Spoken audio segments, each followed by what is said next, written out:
Welcome back to Hopeful Happenings. Let's talk about the most evil person in your story, the villain. Today, we're learning about how to write the perfect villain. The first thing that you need to know if you want to construct a great villain is that you need to remember that your villain is a character too. Just like your protagonist, your villain is going to have multiple dimensions. They're going to have good days, they're going to have bad days. And above all, they're going to have a motive. Remember, villains don't think that they are the villain. If you were writing the story from the villain's perspective, then they would be the protagonist. They would be the hero because nobody does bad things just to be bad. You know, there's always something there behind it, and everybody started out good as well. So create your character profile.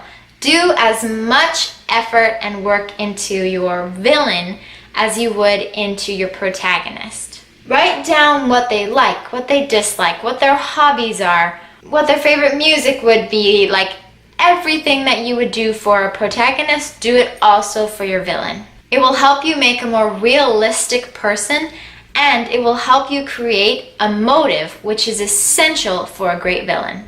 And usually a motive has stemmed from a bad experience. All villains are good, normal people that had something happen to them that was negative. It can be small, it can be huge, but the way that they react to this negative experience has created now their negative qualities.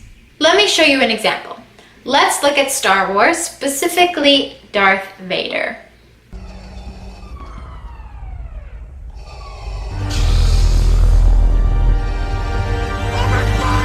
Darth Vader is a really interesting character because we get to see how he became Darth Vader. What escalated Anakin to go to the dark side was one major bad thing happened to him. His mother dies, and he foresees his mother's death in his dreams. Then two, he starts foreseeing Padme's death, and to prevent her death, he goes to darker forces to save her life. So sure, he was arrogant, he was rebellious, but that's not really what brought him to the dark side. What brought him to the dark side was his love for Padme. And the more he felt that people were trying to stop his love, trying to stop him from being with Padme, or trying to deny him power that could save her, the more he turned to other sources to get that power to be able to save her life. Love won't save you, Padme. Only my new powers can do that. At what cost? You're a good person. Don't do this. I won't lose you the way I lost my mother. Stop!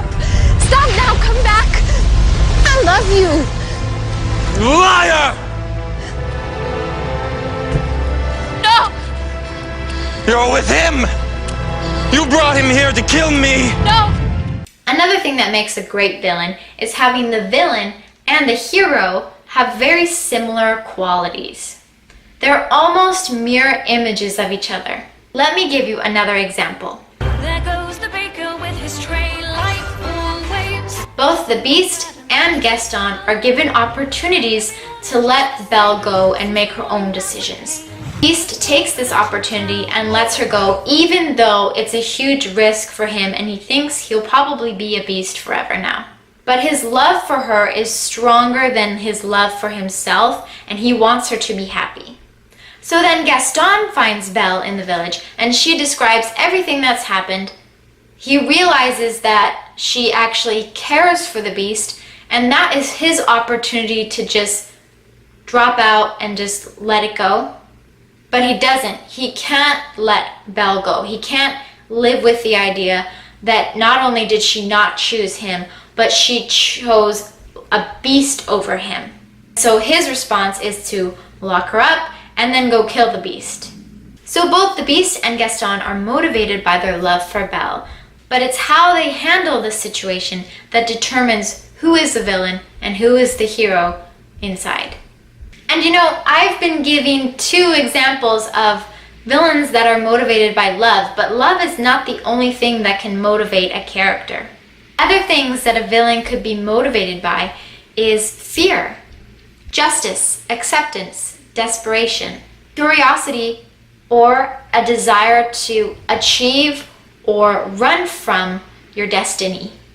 My last suggestion in how to create the perfect villain is to rewrite your most climactic scene in your story from the villain's point of view.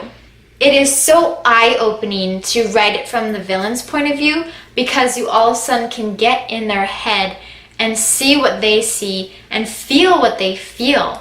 And it's even easier to feel what they feel if you can dive into your own negative experiences. So yeah, maybe you've never had, a horrible thing happen to you. But I bet you in your life, maybe someone's lied to you before.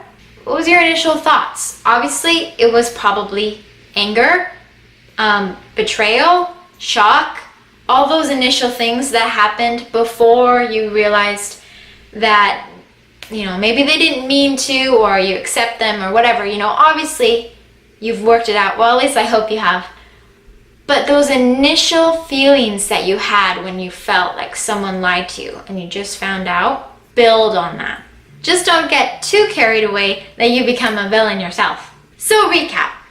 Your villain is a character that deserves just as much attention as your hero. So make a character profile and make sure that you have a strong motive.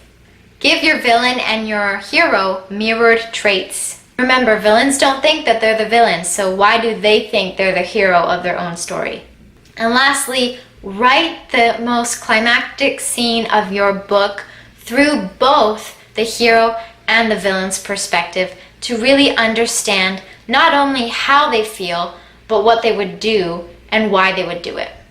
Thank you so much for watching, guys. I hope you liked this video. Next week, we'll have part 2 all about how to kill off your villains. Don't miss out. It's going to be great. We'll see you next week. Bye.